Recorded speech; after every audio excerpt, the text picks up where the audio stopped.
आज का जो हमारा टॉपिक है करंट अफेयर्स में वो है न्यूक्लियर एनर्जी से चलने वाली पनडुब्बियाँ। क्योंकि बहुत सारे जो देश है वो अपने आप में रक्षा की दृष्टि से जो है तकनीकों का जो है नई नई तकनीकों का विकास कर रहे, डेवलप कर रहे हैं। ठीक है, तो भारत जो है अपनी सुरक्षा को ध्यान में रखते हुए, क्योंकि हो सकता है बाई चांस अगर कभी चाइना ने अटैक कर दिया, ऐसे तो पाकिस्तान के साथ अटैक होते रहता है। अभी नया नया जो है बांग्लादेश उदय हुआ है और वहाँ पे जो है लगातार मतलब हिंदुओं के द्वारा जो व्यवहार किया जा रहा है, तो उसको देखते हुए भी ऐसा लग रहा है कि कहीं बांग्लादेश के साथ भी जो है हमारा युद्ध ना छिड़ जाए।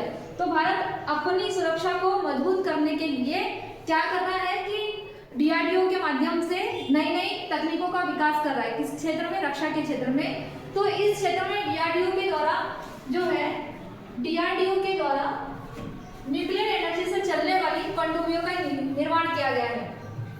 सबसे पहली जो पनडुब्बी है वो थी आपकी आईएनएस अरिहंत। ठीक है, दूसरी जो पनडुब्बी है वो आईएनएस अरिहंत है और 2026 में हम लोग आईएनएस अरिधुमान का जो है निर्माण या डेवलप इसको कर सकते हैं।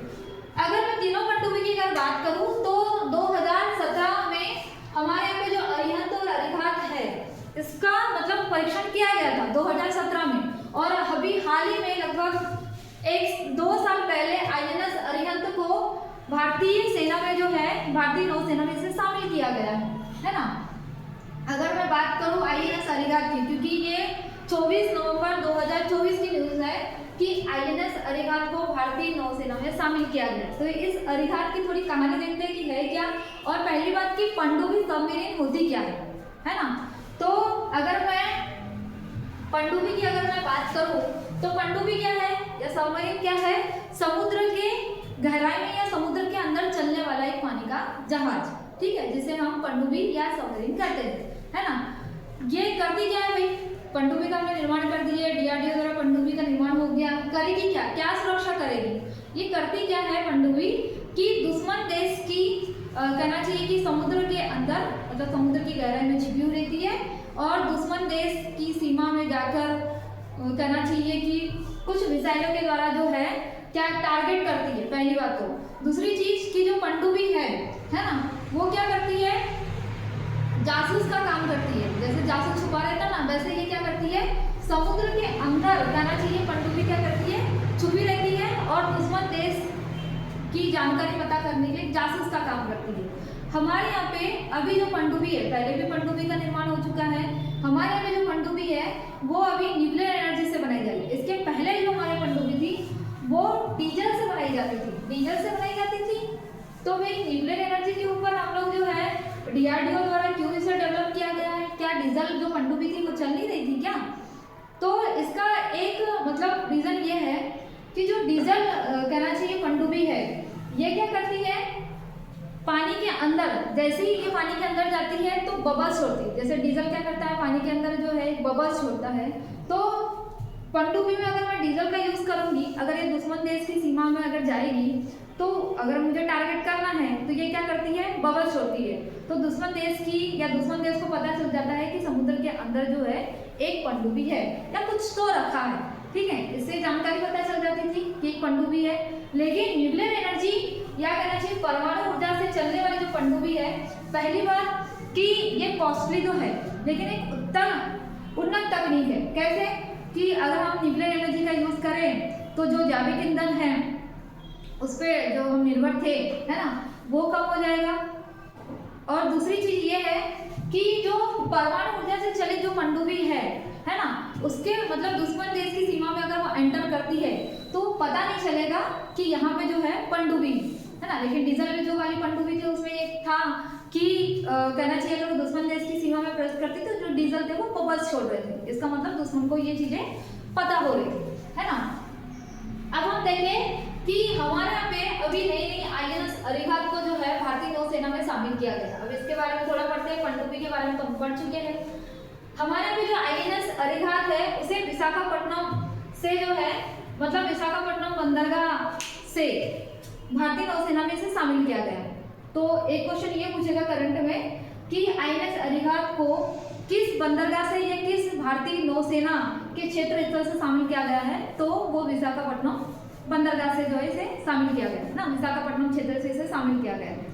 दूसरी ये चीज है कि जो आईएनएस अरिहंत है, अगर मैंने यहाँ पे जो पनडुब्बी रखी हूँ है ना, यहाँ पे अगर मैंने पनडुब्बी रखी हूँ तो इसमें जो है K4 मिसाइल को, इसमें K4 मिसाइल को सेटअप किया गया था सबमरीन में। और ये जो K4 मिसाइल है इसकी जो रेंज है वो 3500 किलोमीटर है ना, इसकी जो रेंज है वो 3500 किलोमीटर है।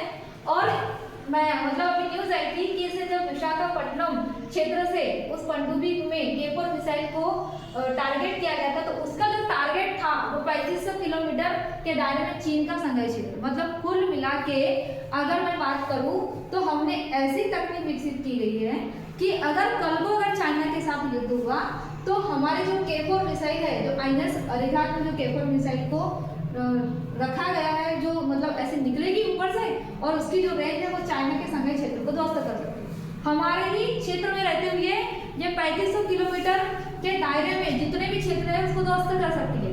अगर हमने उस पनडुब्बी को है ना उस दुश्मन देश की सीमा में ही जाकर जो है उसे क्या कर दिया, सेटअप कर दिया, तो हो सकता है कि पूरे चाइना को ही उड़ा दे है ना। तो चाइना कुल मिला के जो है घबरा रहा है, क्योंकि चाइना को मतलब चाइना ये समझता था कि भारत जो है 1962 का भारत नहीं है, अब भारत क्या हो चुका है, विकसित हो चुका है ना।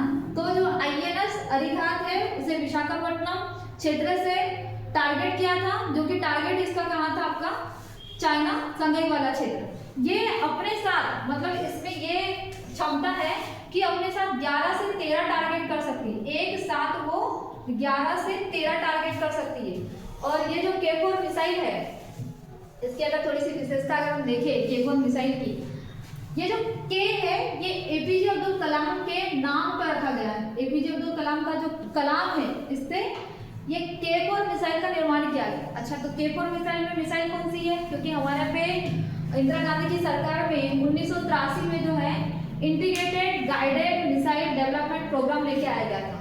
ये इंटीग्रेटेड जो गाइडेड मिसाइल प्रोग्राम है ना, 1983 में लेके आया गया था, जिसमें 5 मिसाइलों का विकास किया गया था है ना, पृथ्वी, त्रिशूल, अग्नि, आकाश और नाग। नाग जो थी वो टैंक रोधी है, मतलब टैंक से जो है इसे टारगेट किया जाता है ना। और हमारे यहाँ पे जो K4 मिसाइल है जो अब्दुल कलाम के नाम पे रखा गया है, इसमें अग्नि जो मिसाइल है उसके नए वर्जन का यूज किया गया है। इस अग्नि के जो नया वर्जन है अग्नि 4 का यूज किया गया है, जिसकी जो रेंज है वो 3000 से 4000 रेंज के टारगेट कर सकती है ना। इतने रेंज जो उसे दागा जा सकता है। दूसरी ये चीज ये है कि जो हमने जो मिसाइल बनाई है ना, सतह से सतह में या कहना जमीन से जमीन पर जो है वॉर करती है, फिर सतह से हवा में, हवा से हवा में, समुद्र में जो समुद्र युद्ध पोत होते हैं उससे भी जो है मिसाइल को टारगेट किया जाता है। लेकिन अगर मैं बात करूं कि जो अग्नि जो मिसाइल है, अग्नि 4 जो मिसाइल है 3000 से 4000, वो क्या कर रही है, सबमरीन के अंदर मतलब समुद्र की गहराई से जो है निकलकर अपने टारगेट को फिनिश कर रही है ना, कुल मिलाकर उसे खत्म कर रही है। अब बात ये उठती है कि जो मिसाइल है वो हवा से हवा में कर रही है तो समझ में आ रहा है ना, जमीन से जमीन में कर रही तो भी समझ में आ रहा है, जमीन से हवा में कर रही तो भी समझ में आ रहा है, समुद्र के ऊपर जो युद्ध पोत है वहां से भी कर रही तो भी समझ में आ रहा है। भाई पानी के अंदर से मिसाइल छोड़ रहे, बुझेगी नहीं क्या, है ना। तो जो पानी के अंदर से जो मिसाइल है उसमें जो ईंधन का जो यूज किया जाता है, जो रॉकेट में जो यूज किया जाता है, सेम उसी प्रकार से DRDO द्वारा मिसाइल में भी कुछ ऐसे ईंधन का यूज किया जाता है जो पानी के अंदर कहना चाहिए जो मिसाइल दागी जाती है तो वो अपने टारगेट में जाकर ही जो है फिनिश होती है ना। उसके पहले वो कहना चाहिए कि जो आग जलती है उसे बुझाया नहीं जा सकता। तो ये जो मिसाइल है ये पानी के अंदर मतलब पनडुब्बी के द्वारा जो है टारगेट किया गया है। इसके अलावा इसकी और कुछ बातें हैं कि जो K4 मिसाइल है वो 2000 किलोग्राम वजन के वेपन ले जाने की क्षमता रखती है। दूसरी कि ये 3500 किलोमीटर तक की रेंज है इसकी, मतलब एक साथ 11 से 13 टारगेट कर सकती है एक साथ, है ना। और इसमें जो है अग्नि मिसाइल का यूज किया गया है। किस मिसाइल का यूज किया गया है, अग्नि, जिसकी जो रेंज है वो 3000 से 4000 के बीच में है। तो भारत ने जो है 3 परमाणु ऊर्जा से संचालित करना चाहिए पनडुब्बियों का निर्माण कर रहा है। 2 तो हो गई है, थर्ड वाली बची INS अरिहंत, जो कि 2026 में जो है इसका विकास कर लिया जाएगा।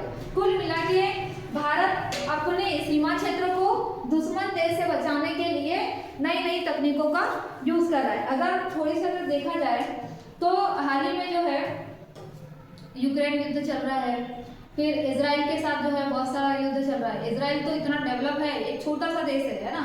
भारत तो क्षेत्रफल की दृष्टि से और जनसंख्या की दृष्टि से बहुत बड़ा है और मानव संसाधन भी भारत के पास बहुत है, लेकिन इजराइल एक छोटा देश होने के कारण और चारों ओर से दुश्मन से, कभी हमास से, कभी फिलिस्तीनियों से युद्ध तो होते ही रहता है। तो इजराइल एक छोटा देश तो है, लेकिन उसके पास इतनी तकनीक है कि एक साथ वो कम से कम 7 युद्ध कर सकता है ना। उसके बाद खुद का जो है आयरन डोम और बहुत सारी मिसाइल्स है। उसके आयरन डोम की जो नकल है वो अभी अमेरिका कर रहा है ना, कि वही मैं इजराइल का ही कहना चाहिए, इजराइल का ही जो है डोम बनाऊंगा लेकिन अपना नाम दे दूंगा, तो वो उसकी नकल कर रहा है। अभी हाल ही में हमारे यहाँ पे जो ऑपरेशन सिंदूर हुआ था पाकिस्तान पर, है ना, तो हम लोगों ने जो है अपनी तकनीक का यूज ना करते हुए रशिया का जो S4 कहना चाहिए डोमेन सिस्टम था उसको यूज किया था, है ना। तो कई अलग अलग उसको बाहुबली नाम दे रहे थे, कुछ और नाम दे रहे थे, है ना। तो हम लोग ये चाह रहे हैं कि DRDO के माध्यम से या भारत सरकार द्वारा एक नई जो है तकनीकों को यूज करें, ताकि भारत की जो सीमा है वो सुरक्षा या भारत कहना चाहिए सुरक्षा की दृष्टि से क्या हो, महत्वपूर्ण हो, है ना। कि अगर कोई कंट्री अगर भारत के ऊपर अटैक करे तो 10 बार सोचे कि भाई अगर हम अटैक कर रहे हैं तो सामने वाले के पास क्या क्या चीजें रखी हुई है ना। हथियार डाल के तो काम नहीं चलेगा।